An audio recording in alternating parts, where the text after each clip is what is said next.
مساء الخير. من كام يوم خلصت مسلسل الغرفة 207، والصراحة كنت مستمتع جدا جدا جدا وانا بتفرج على المسلسل ده.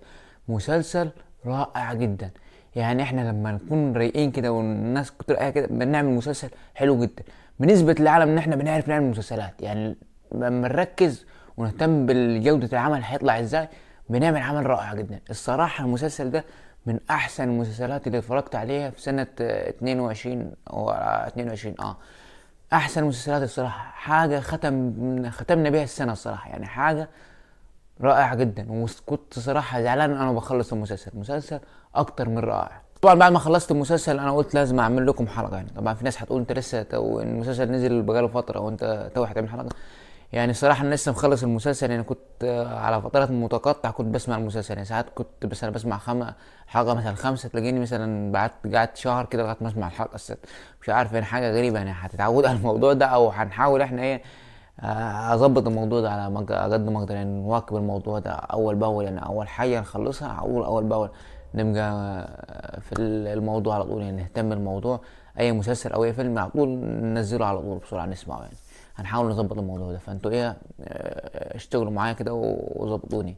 بحب انوه طبعا ان انا في حريه حرق يعني في الاحداث، هحرق شويه احداث. فانت لو ما اتفرجتش يعني روح اتفرج على المسلسل وبعدين اتفرج على الحلقه، تيجي تسمع الحلقه. طبعا بقى ما تنسوش تعملوا لايك للفيديو وسبسكرايب القناه، وتعالوا اديني ودنك كده عشان نقول التفاصيل وكل حاجه في المسلسل، واللي عجبنا واللي ما عجبناش. تعال يلا. مسلسل الغرفة 207 بطولة الفنان محمد فراج والفنانة الرائعة ريهام عبد الغفور، الفنان مراد مكرم، والمخرج والممثل كامل الباشا، والفنان يوسف عثمان، والفنانة نردين فرج. مسلسل إخراج محمد بكير، وسيناريو وحوار تامر إبراهيم، والمسلسل مأخوذ عن رواية الراحل الدكتور أحمد خالد توفيق. وعلى المستوى التمثيلي في المسلسل ده الفنان محمد فراج، يعني الصراحة محمد فراج كان مميز جدا في المسلسل ده. بس ما حسيتش ان هو يعني، لا محمد فراج كان مش هو اللي هو الجامد في المسلسل. لا كان في حاجات احسن من كده. يعني كان تحس ان محمد فراج مش قد كده في المسلسل ده يعني. بس كان يعني كان كويس هو تمثيل، طبعا مش هقول وحش يعني، بس هو كان يعني في افضل من كده. يعني بص في كذا مسلسل بتحس محمد فراج عالي جدا، لكن المسلسل ده شخصية جمال الصواف او شخصيتي حاسسها يعني في مقيدة شوية. ما شفتش تمثيل كتير جدا يعني، او رياكشنات او ردود فعل من محمد فراج. على العكس بقى الفنانة ريهام عبد الغفور كانت افضل ادوارها في المسلسل ده. افضل دور الصراحة، يعني كانت في كل المشاهد بتظهر فيها بتجليني. يعني بتحس بتوتر وتحس بقلق وحالة هلع فيها كده أول ما بتظهر يعني، وتحس بتخوفني كل مرة وبتخضني في كذا مشهد. كل مشهد بتظهر فيها لا يعني معمولة صح الشخصية يعني، والميك اب اللي مساعدها جدا على الشخصية ان هي بتخوف والكلام ده.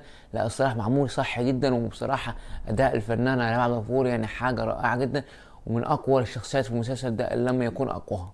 أكتر حاجة بسطتني في المسلسل ده الفنان كامل الباشا.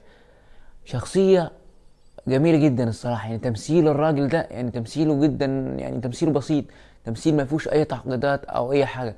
شخصيه عم مينا اللي عملها في المسلسل ده من اكتر الشخصيات المحببه الى قلبي يعني في المسلسل ده. شخصيه هتحبها جدا. شخصيه عم مينا شخصيه الراجل البسيط طبعا، والحس كده اداؤه بسيط جدا، ما فيش اي افتعالات او اي افوره. لا بيمثل سهل جدا بس هيدخل قلبك على طول. يعني شخصيه حلوه جدا. وصراحه اول مره اتفرج عليه يعني الفنان كامل الباشا، لكن صراحه عجبني جدا. وشخصيه عم مينا دي من اكتر الشخصيات اللي هتتعلق بيها في المسلسل ده. وكنت في يعني في المسلسل ده طبعا يعني كنتش عايزه، كنت خايف ان هو مثلا يموت او اي حاجه. لكن في الاخر حلقه طبعا بتشوفه ان هو بيحصل نفس اللي كنت متوقعه يعني. بس شخصيه حلوه جدا في المسلسل ده، واداؤه كان رائع جدا. والفنانة ناردين فرج طبعا عشان أول تجربة ليها في التمثيل، أو أول تجربة مش عارف على ما أتذكر يعني أول تجربة ليها. فالصراحة مش هقدر أحكم عليها لأن الصراحة كانت يعني ما كانتش، يعني مش هقول إن هي كانت قوية جدا. لا كانت كويسة جدا الصراحة. بس كمجمل يعني ما حسيتش يعني تمثيل يعني قوي جدا. يعني على مستوى مثلا الشخصيه بتاعتها، التعبيرات الشخصيه بتاعتها ما وصلتنيش الشعور بتاع الشخصيه بتاعتها. حسيت يعني لا لسه يعني المفروض يعني ما في شعور كده. حسيت في شويه افوره شويه في الاداء بتاعها. لكن يعني عامة كأول تجربة مش هقدر احكم عليها او اقول لا، لكن لسه في بدايتها. الشخصيات اللي عجبتني الصراحة يعني شخصية الفنانة سمر علام طبعا. يعني رغم ظهورها القليل جدا، لكن يعني كل تعبيرات وجهها وكل حاجة حسيت بالشخصية اللي عايزة تقدمه ليها، حسيت بتعبيرات وجهها وكل حاجة عايزة تدي يعني تتوصلها للمشاهد.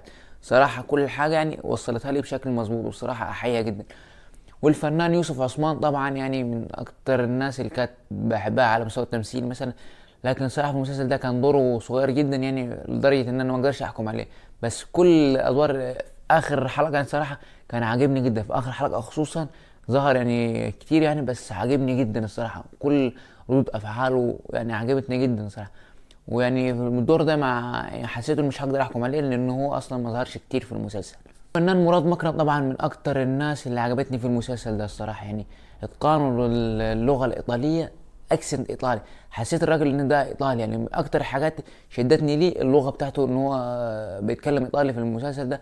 ان هو طبعا صاحب الفندق، فندق لونا اللي هو بقى في مرسى مطروح، فهو بيقوم دور الخواجه مايكل. بصراحه عجبني جدا اتقان اللغه الايطاليه، وكتمثيله يعني الصراحه ممتاز جدا. اكتر حاجات عجبتني في المسلسل ده الاهتمام بالتفاصيل، تفاصيل المسلسل. يعني الحقبه القديمه دي اللي هي بدايه الثلاثينات ولغايه يعني جو الستينات، مهتمين بالحقبه وكل اختلاف في حقبه في الزمن اللي بيتكلم فيه القصه.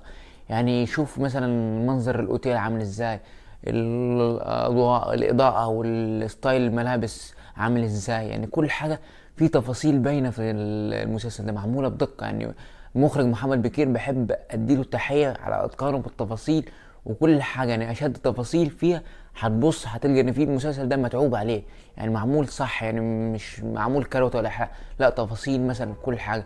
الجورنال عامل ازاي، اللبس عامل ازاي، لا كل حاجه معمول حسابها صح، ويعني حاجه بروفيشنال.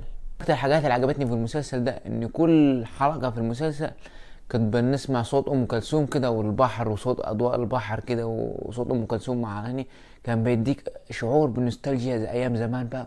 وحاجه يعني زي نظام تحفه فنيه معموله، يعني انت بتشوف كده صوت ام كلثوم والبحر مش عارف وصوت الضجيج، حاجه يعني تحس راحه نفسيه. انت بتسمع الحركه كان بيبداها لك كده. يعني الصراحة عجبتني جدا يعني، والإخراج كان رائع جدا يعني على كذا حاجة.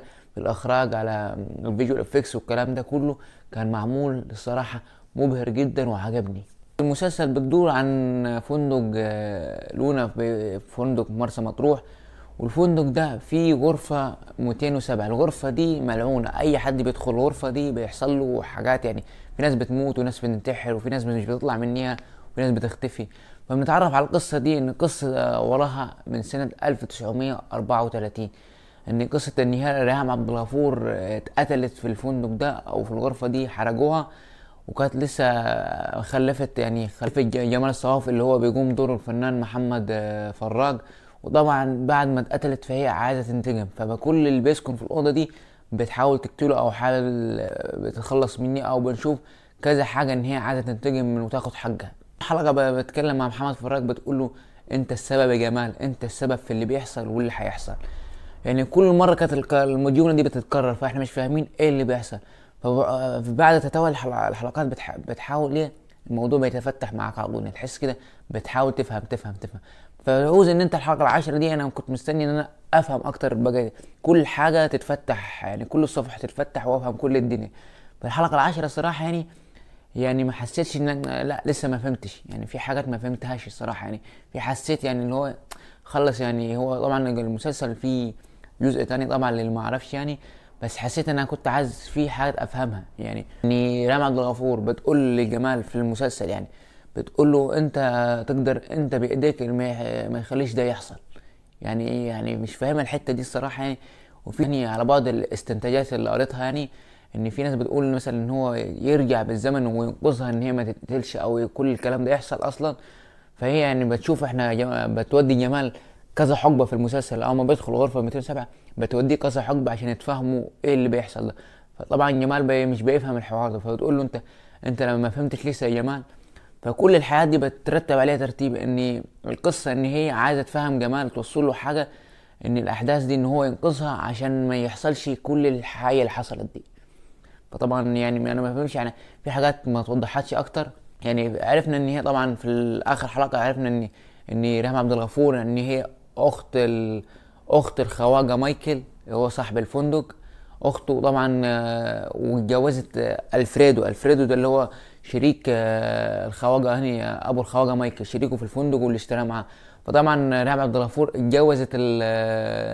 اتجوزت الفريدو ده وخلفت منها جمال. فطبعا اخوها عرف طبعا وحب ينتقم منها فقتلها. من اكتر الحلقات اللي عجبتني في المسلسل ده واقوى حلقات الصراحه كانت من بدايه السادسه والسابعه دي، حلقه الفريدو والفنان نبيل عيسى اللي ظهر فيها دي، واللي عرفنا قصة الفندق ده قبل ما يتبني ان هو كان معسكر للجيش الايطالي ايام الحرب العالمية. فشوفنا القصة دي ان هو اشترى الفندق ده هو وابو الخواجة مايكل طبعا، اشتروه وعملوه فندق. فشوفنا القصة بتاعته واللي حصل معاه طبعا. وصراحة من اقوى الحلقات اللي اتفرجت عليها. وحلقة برضو حلقة هشام اسماعيل وحلقة سامية طرابلسي اللي عجبتني برضو، حلقة قوية جدا الصراحة، ومعمولة صح يعني، اتعملت صح وعجبتني جدا وشدتني. واكتر الحلقات اللي رعبتني الصراحه وكانت شديده جدا يعني حلقه الصحفي اللي هو بيقوم دور شخصيه احمد الرفاعي لما دخل الفندق طبعا. الشخصيه دي او الحلقه دي كانت مرعبه جدا الصراحه يعني، كانت رعبتني جدا وكانت من اقوى الحلقات بالنسبه لي يعني. والحقيقه شفت يعني انت وبتسمع الحلقات يعني في كل حلقه بتحاول بتفهم الحاجه بتوضح قدامك، بس في الحلقه العاشره انت المفروض عايز تفهم جمال ايه اللي المفروض يفهمه طبعا، زي ما بتقول الجملة حتة جمال انت السبب في اللي بيحصل واللي هيحصل. الحتة دي اتكررت كتير في الجمل وكنت عايز اعرفها ان هو هيحصل ايه اللي هو السبب. بس الصراحة كنت عايز افهم في الحلقة دي يعني، حسيت ان هو انت عايز تقفل الدنيا موضوع دي، فكرة ان انت عايز تسيب النهاية مفتوحة عشان تفرد معاك لجزء تاني. لكن عامة يعني استمتعت جدا بالمسلسل جدا الصراحة، مسلسل أكتر من رائع. كل الكاست وكل الحاجة معمولة فيه. الموسيقى طبعا، الموسيقى شدتني في بعض الأوقات يعني، مش هقدر أقول إن هي كانت قوية جدا، لأ بعض الأوقات حسيت بالموسيقى ده يعني. الموسيقار أشرف الزفتاوي طبعا. موسيقى كانت مميزة جدا، وفي أحداث كنت بحسها حلوة جدا كده ماشية مع الأحداث ولايقة. من أكتر الحلقات اللي شدتني جدا يعني وكانت حلوة جدا الصراحة حلقة علي الطيب ومريم الخشت اللي هما الاتنين عرسان جداد وراحوا الأوضة طبعا، وشوفنا الأوضة عملت فيهم ايه طبعا والكلام ده. من أكتر الحلقات الصراحة مميزة جدا كانت عجباني برضو في المسلسل. مجمل يعني عجبني جدا الصراحة، ومسلسل رائع، ويا ريت نستمر على المسلسلات دي ونعمل مسلسلات زيها كتير يعني، مش موقف عند الحتة دي، لا نعمل مسلسلات زي الغرفة 207 ونعمل حاجات مواضيع كتير. ما نوقفش عند الغرفة 207، نعمل حاجات قوية رائعة زي الغرفة 207، ما نوقفش يعني. وصراحة وعندنا حاجات كتير يعني، وعندنا اكتر حاجات المميزة والحاجات القوية عندنا بتبقى اغلبها عن رواية، فنستمر يعني مثلا مسلسلات او افلام ناخدها عن رواية ونقتبس نعمل روايات كتير افلام. ليه لا يعني، حاجات قوية جدا نقدر نعملها يعني، ومواضيع كتير نقدر نتناقش فيها ونعملها مسلسلات. وتقييم المسلسل غرفة 207 هو 9/10. متنسيش تعمل لايك للفيديو وسبسكرايب للقناة، واشوفكم على خير. سلام.